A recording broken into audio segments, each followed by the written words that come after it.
Hello and welcome to Songs for the Struggling Artist, the blogcast. This is episode 217.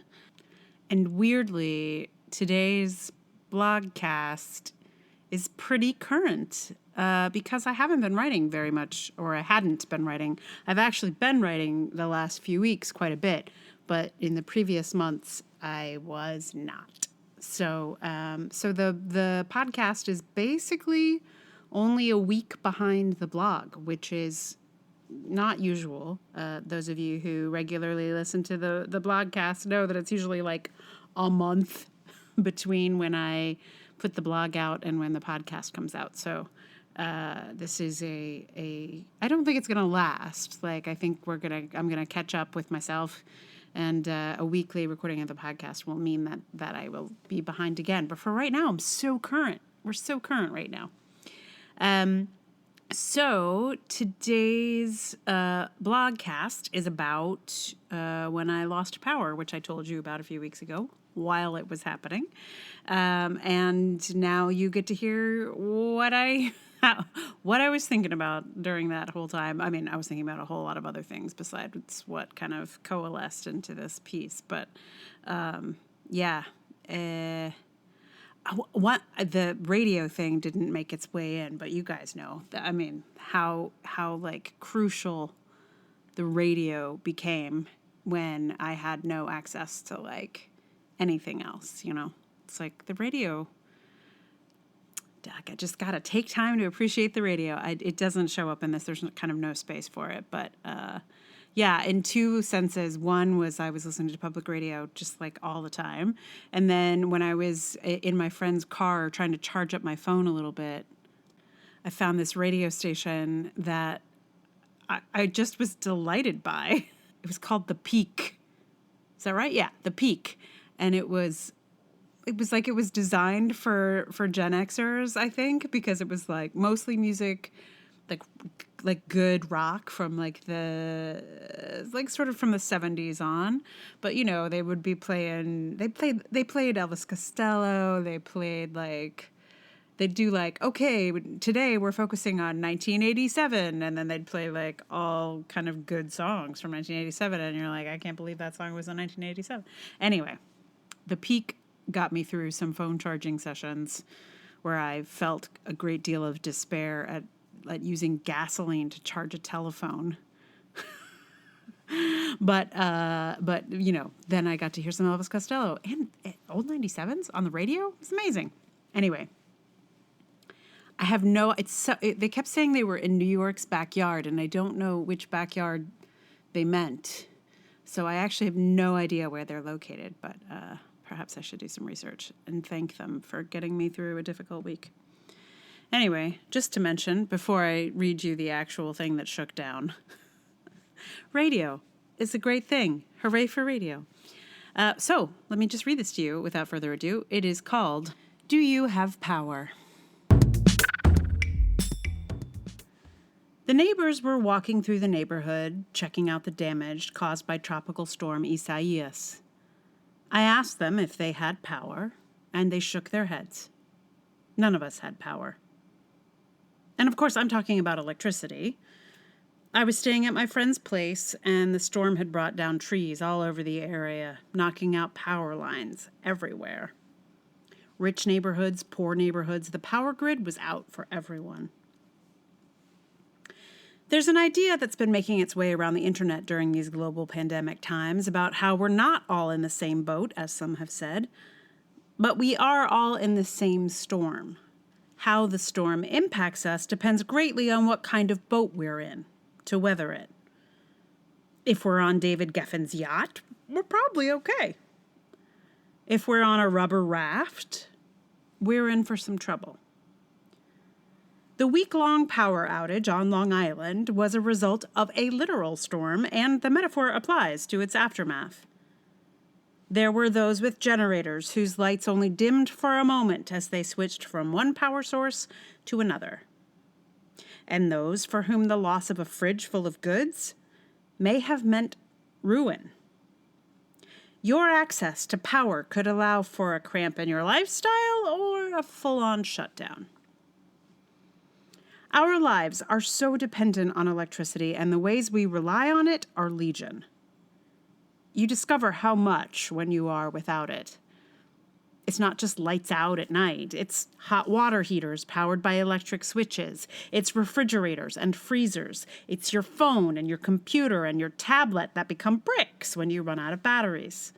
The all-powerful internet is meaningless when you can't turn on anything that will get you to it. You cannot grind your coffee beans. You cannot run the air conditioning. You can't turn a fan on. When it's hot, you're going to stay hot. The fact that we call electricity power strikes me with great force after a week without it. I walk around in my daily life with extraordinary power at my fingertips. I turn lights on, grind coffee, charge my devices, heat up stuff in the microwave. It is non-stop power. I don't think of myself as powerful, but I do have access to power. There are those that do not have that access. There's something about the literalness of this metaphor, something about those with access to power and those that do not have access that lines up perfectly. When you have power, you take it for granted. I was cavalierly freezing food, running fans, and letting my phone run out of battery because I knew I could just plug it in and charge it some more. I previously did not think I had power because I didn't have artistic access or couldn't get my art sold or produced or whatever. But I did have access to the sort of power that powers a modern life. And until I lost it for a significant period of time, I took it entirely for granted. When you have power, it is largely invisible to you and highly visible to the people without it. I was acutely aware of the neighbors' generators. How loud they were, sure, but also how some would power even their driveway lights with them, while others just lit up their kitchens. The house I was in was entirely dark and became invisible to those with power at night. This dynamic is at play with less literal power as well. The powerless can track the levels of power they do not have, while the powerful do not see power at all. They're just using their juicer at breakfast or investing their money or taking that meeting with that VIP. No big deal. I feel like this is a central difficulty when trying to make social change. The invisibility of the power structure to those that benefit from it is one of the largest obstacles to making it more fair.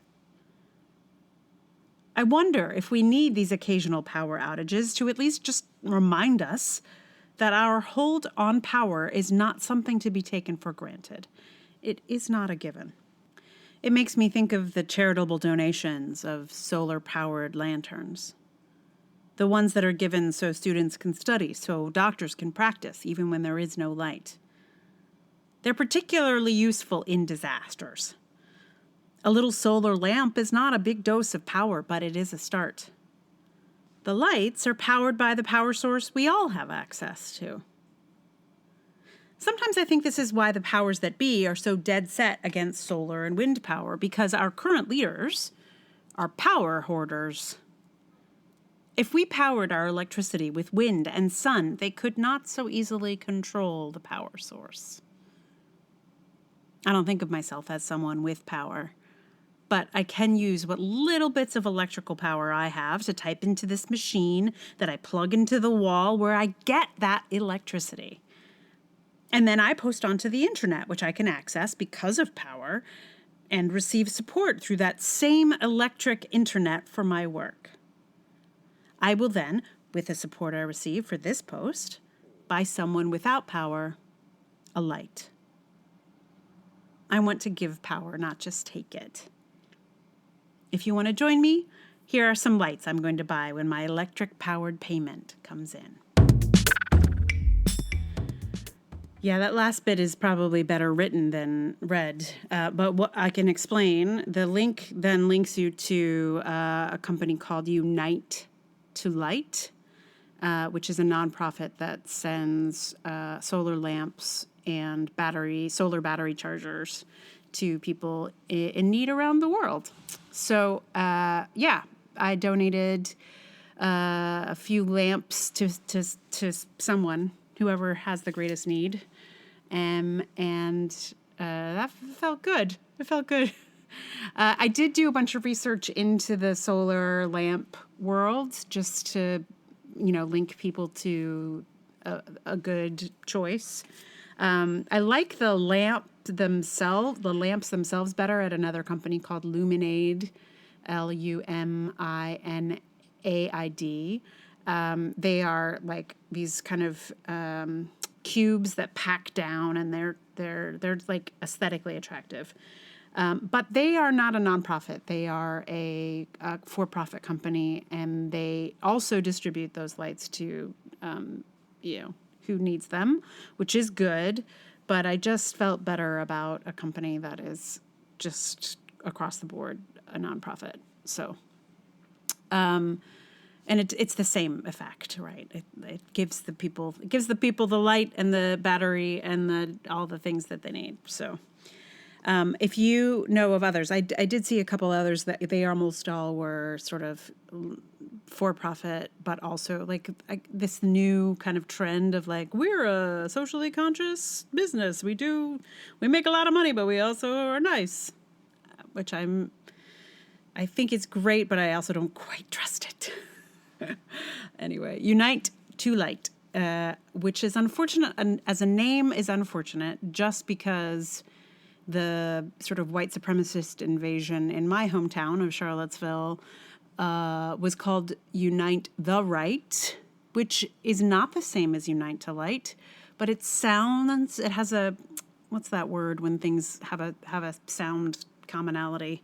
It's like that. So it's unfortunately hard to shake that association in my brain, but until I planted it there, maybe you didn't have that one. Anyway, Unite to the Light is the company, and there's a link in the blog. So if you want to go straight there, you can do that. Yeah. So power. And as I was trying to post that blog, we lost the internet. Not in the same place. I was out on Long Island when I lost power. I was out there by myself. And now I'm back in Queens, and we lost the internet here about a week ago, and it was gone for several days. And so there's a post about that coming, of course, but it was hilarious because I was literally in the process of trying to get this blog posted, and here I am talking about how great it is to have access to the electric internet, and then I did not have that access anymore. So yeah, that's coming. That'll probably be a couple blogs down the pipeline, but it's on its way. I just every week is going to be a story about how I lose access to something in modern life. There's going to be a water post next. Oh God, please let there not be a water. That's the one. Woo! Water. I don't want to write a post about not having water. So let's just keep that nice and clear. Anyway, so thank you for listening to the blogcast. And if you would like to support it, please tell someone about it, share it. You can support it with monies through Patreon, patreon.com/Emily R. Davis. There's also Ko-fi and PayPal. All those links are in the show notes. I always appreciate any support. It is very helpful, especially in these crazy times. And just, you listening is great. So thank you for that, especially. I feel like now that we're back in the fall, I think people are returning slowly to listening to podcasts again. So yay. And thanks. So, the song.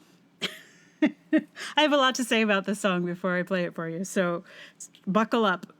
So I was trying to find a song about power for obvious reasons, and there were many, but the one that felt like it was like lining up with some of the things that I was thinking about the most was a song I had never heard before called Power. Surprise! It's by a guy called John Hall, or I think it's by him and his ex-wife. So John and Joanna Hall. They're the songwriters, but it was popularized by Peter, Paul, and Mary, and performed by various other people around about 1979. I found one video of it that was the songwriter, John Hall, along with Carly Simon, Bonnie Raitt, Jackson Browne. And some of these people are so young, you're like, who is that? And then you're like, oh my God, it's Jackson Browne.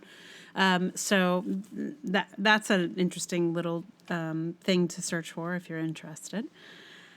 But the thing about this song, it lines up really nicely with like nature and power and electricity and also, power. So it just like doot, doot, doot, right in line with this blog, except for one thing, which is that this song was used often as a way to protest nuclear energy.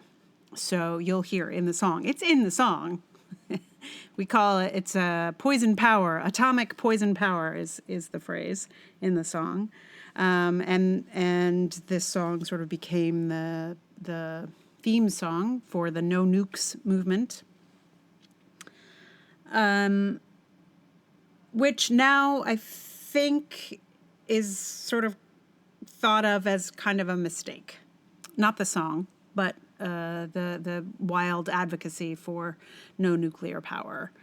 I don't know a whole lot about all of these things I'm saying, but I do have some sense that over the years, environmentalists have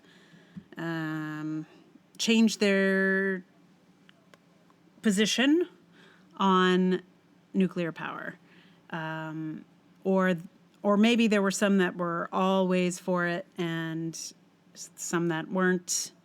I don't actually know the history, again, but I do know it's super complicated and that it's not as simple as no atomic energy, no nuclear power, like all of that stuff. Basically, if we had more nuclear energy, we would have not relied so much on fossil fuels and would probably be in a better position climate-wise, is what I understand. And I know that understanding is very limited.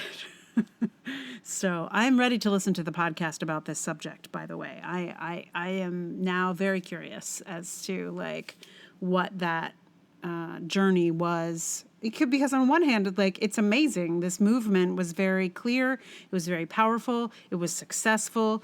We don't have nuclear energy in this country very much because it was a successful movement. That success has meant some things. It had unintended consequences, I'm quite sure. So it's all very, very interesting. And this song is from that moment. So I'm not sure I feel like I would like to have a version of this song that is not a protest. I mean, not that I'm against protest, my God. But I feel like what's glorious about the song is like, it's so for things. It's like, that it's for the sun and waterfalls and fires and and then definitely not for this atomic poison power for sure. But I wonder if there's a way to kind of make the song just all the way through and advocate for something that actually could make a difference in a positive way. That would be a cool version of the song. I did not have it in me to do that rewrite. I again am not clear enough about the complications to make a stand in that area. But anyway, all very interesting.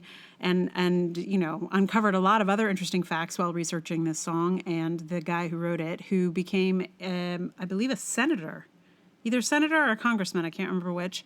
I think a senator, actually, kind of upstate, not upstate, but like Hudson Valley, maybe, New York.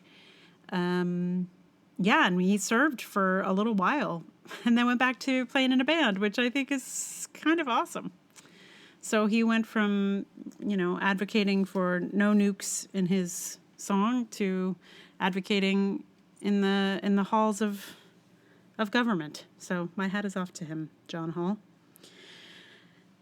Yeah, all kinds of funny rabbit holes while researching this song. So if you're curious, check it out. Also, speaking of complications, this song I only just discovered a week ago and learned it as quickly. And so it is kind of loose. It has a looseness of my quick learning, quick attempts to deal with the key. So I'm playing it with a capo on the 6th fret, which makes playing quite a few chords a little bit difficult. Once you get up sort of farther up the board, it just becomes challenging for those bar chords. So you're gonna hear a super loose, like woo power version, but that's how it is in these days. And the quick turnaround makes for,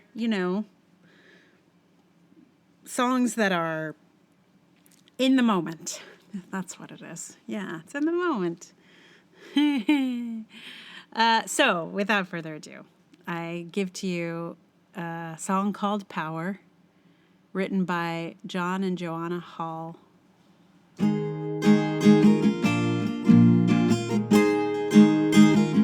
Just give me the warm power of the sun. Give me the steady flow of a waterfall. Give me the spirit of living things as they return to clay. Just give me the restless power of the wind. Give me the comforting glow of the wood fire.